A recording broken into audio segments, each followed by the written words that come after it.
আসসালামু আলাইকুম, welcome to Nihar rainbow blog. আজকে আমি আপনাদের খাসির সাদা তরকারি রান্না করে দেখাবো। আমি এখন মাংসটাকে ম্যারিনেট করব। সামান্য একটু পরিমাণে লবণ দিয়ে দিলাম, এরপরে দিব টক দই,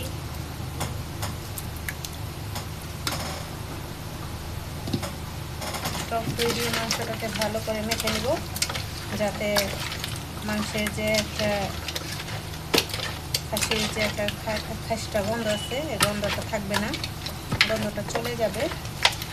এরপরে দিয়ে দিব আমি আদা রসুন বাটা,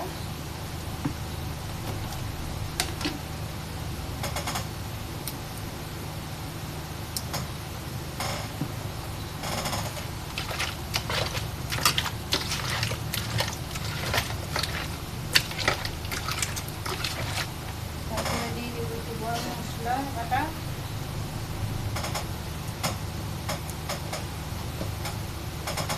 আপনারা চাইলে আলাদা আলাদা করে কষিয়ে নিতে পারেন, আবার চাইলে যদি ভালো লাগে তাহলে আমার মতো করে একবারে মাখিয়েও নিতে পারেন। এখন আমি গরম মশলা, আদা রসুন আর টক দই লবণ দিয়ে এটাকে মেখে নিলাম। তারপর কিছুক্ষণ ম্যারিনেট করব। ম্যারিনেট করার পরে বাকি প্রসেসিংটা আমরা শেষ করব। আমার খাসির মাংসটা ম্যারিনেট করা হয়ে গেছে। এখন আমি এটা রান্না করব, বাকি মশলা দিয়ে আপনারা দেখতে থাকেন। প্রথমে তেল দিয়ে দিছি চুলায়, পাতিলের মধ্যে তেলটা একটু গরম হয়ে আসছে। দিয়ে দিব আমি 4টা এলাচ, 3-4টা লং,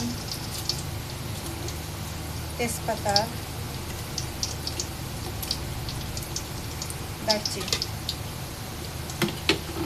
এরপরে দিয়ে দিব আমি পেঁয়াজ কুচি,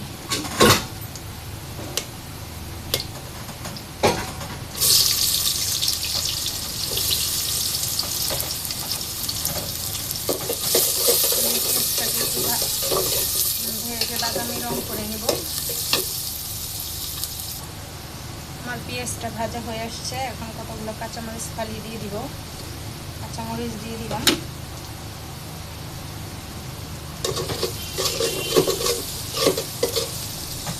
এরপরে ম্যারিনেট করে মাংসগুলো দিয়ে দিব।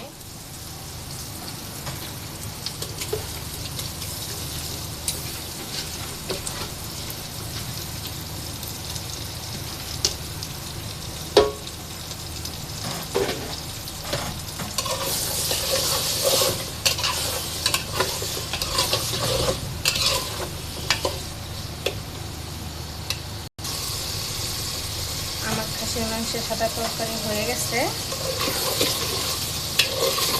আপনারা চাইলে এইভাবে রান্না করে ট্রাই করে দেখতে পারেন। সাদা তরকারিটা খাসির মাংসের খুবই ভালো। আমি আমার শাশুড়ির কাছে শিখেছিলাম তরকারিটা। আপনারা ট্রাই করে দেখবেন।